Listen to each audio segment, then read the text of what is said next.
नमस्कार, कामतगिरी अभय न्यूज में आप सभी दर्शकों का स्वागत है और मैं हूं पूजा। अब डालते हैं एक नजर आज के मुख्य समाचारों पर।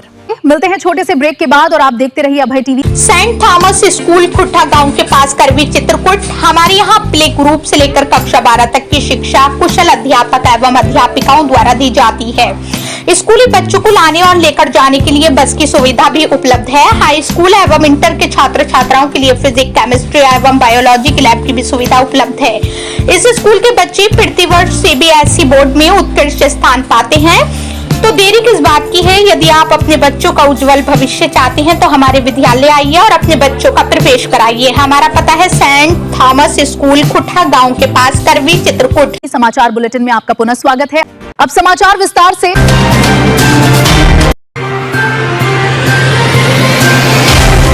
उत्तर प्रदेश के चित्रकूट से एक ऐसी दर्दनाक खबर सामने आई है जिसने हर किसी को झकझोर कर रख दिया है। एक मासूम सिर्फ 13 साल का बच्चा खुशी खुशी गांव में चल रहे धार्मिक आयोजन को देखने गया था। को क्या पता था कि कुछ ही पलों में वो दीवार उसकी जिंदगी छीन लेगी। जी हां, चित्रकूट के मऊ थाना इलाके के पटोरी गांव में एक प्राइमरी स्कूल की दीवार गिरने से 13 वर्षीय अमन सेन की दर्दनाक मौत हो गई। ग्राम पटोरी, मऊ जिला चित्रकूट, एक कस्बे की बात है। प्राथमिक विद्यालय पटोरी में एक दीवार थी जो स्कूल की है। उसमें बच्चे खेल रहे थे और वो दीवार को टच करने पर वो दीवार बच्चे के ऊपर गिर गई। तो जैसे दीवार गिरी है वैसे बच्चे की मौत हो गई है। बताया जा रहा है कि गांव में मंदिर से लौटने के बाद धार्मिक संगीत का आयोजन चल रहा था। गांव के कई बच्चे स्कूल की बिना छत वाली पुरानी दीवार पर चढ़ गए। इसी दौरान अचानक दीवार भरभरा कर गिर पड़ी और पास में खड़ा 13 वर्षीय अमन सेन उसके नीचे दब गया। सर, ये पटोरी गांव का मामला है। प्राथमिक विद्यालय की दीवार गिरने से एक बच्चे की मौत हो गई है। क्या पूरा मामला, किस तरह का मामला है? देखिए, कल शाम की घटना है और कुछ क्षेत्रीय लोग ग्रामीण किसी धार्मिक स्थल से पूजा अर्चना करके लौट रहे थे। तो रास्ते में ये हमारा विद्यालय परिषद विद्यालय पड़ता है, वहीं पे वो लोग रुक करके कुछ धार्मिक संगीत वगैरह का कार्यक्रम करने लगे और कुछ बच्चे जो है वहीं हमारा विद्यालय का एक शौचालय की दीवार थी, मतलब वो बिना छत का शौचालय था, तो उस पे बच्चे चढ़ गए कौतूहलवश और वो दीवार गिर गई और गिरने से एक बच्चा उसमें जो है दब गया और उसकी बहुत ही दुखद जो है। गांव वालों ने तुरंत मलबा हटाकर अमन को बाहर निकालने की कोशिश की, लेकिन तब तक बहुत देर हो चुकी थी। मासूम अमन की मौके पर ही मौत हो गई। जिस घर में कुछ देर पहले तक हंसी गूंज रही थी वहां अब सिर्फ चीखें सुनाई दे रही हैं। माँ बाप का रो रो कर बुरा हाल है और पूरे गांव में मातम पसरा हुआ है। और बच्चों के साथ 8-10 बच्चे और खेल रहे थे तो दीवार उधर ना गिर करके इधर गिर गई। अगर मान लीजिए वो दीवार उधर गिर जाती तो और भी बच्चों की जान जा सकती थी। लेकिन अब इस हादसे ने कई बड़े सवाल खड़े कर दिए हैं। मृतक के परिजनों का आरोप है कि स्कूल की दीवार की गुणवत्ता बेहद खराब थी और लापरवाही की वजह से उनके बेटे की जान गई है।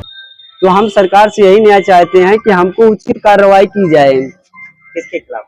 ये जो स्कूल जो बनवाया जा रहा था इसको नहीं अच्छे से बनवाया गया। 3 साल से दीवार खड़ी हुई है, मतलब 5-5 फीट तक दीवार उठा दिया गया है और उस दीवार के ऊपर छत नहीं पड़ी हुई है। छत ना पड़ने के कारण जो है वो दीवार उस बच्चे के ऊपर गिर गई जो हम बच्चे खेल रहे थे। वहीं जिला बेसिक शिक्षा अधिकारी ने कहा है कि मामले की जांच करवाई जाएगी और अगर जांच में कोई दोषी पाया गया तो उसके खिलाफ सख्त कार्रवाई की जाएगी। देखिए, दोनों ही चीजें हैं। अभी तो ये जांच का विषय है। अभी हमारे उप जिला अधिकारी वहां मऊ तहसील के हमारे खंड शिक्षा अधिकारी को लेकर के पहुंचे हुए हैं जांच के लिए। अभी जांच रिपोर्ट आएगी मेरे पास। अधिकारियों का यह भी कहना है कि प्रारंभिक जांच में तेज आंधी की वजह से दीवार गिरने की बात सामने आई है, जिसकी रिपोर्ट तहसीलदार द्वारा प्रशासन को भेज दी गई है। लेकिन जो तात्कालिक जांच जो हुई है तहसीलदार साहब ने की है, मऊ वालों ने, उनकी रिपोर्ट मेरे पास आ गई है। तो इसमें दोनों ही चीजें हैं।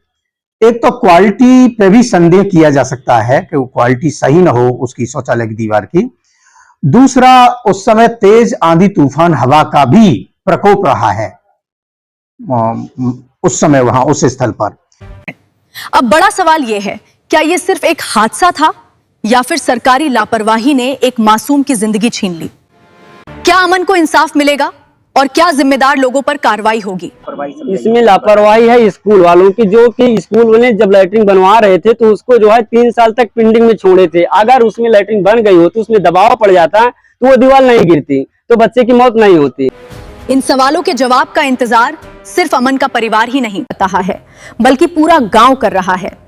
जो उनकी रिपोर्ट बता रही है तहसीलदार साहब की, तो उन्होंने लिखा है कि तेज हवा का झोंका आने के कारण दीवार के गिरने से पटोरी तहसील मऊ जनपद चित्रकूट में तेज आंधी तूफान से अमन सेन पुत्र मनोज कुमार उम्र लगभग 13 वर्ष निवासी पटोरी तहसील मऊ जनपद चित्रकूट की तेज आंधी तूफान से दीवार गिरने से मृत्यु हो गई।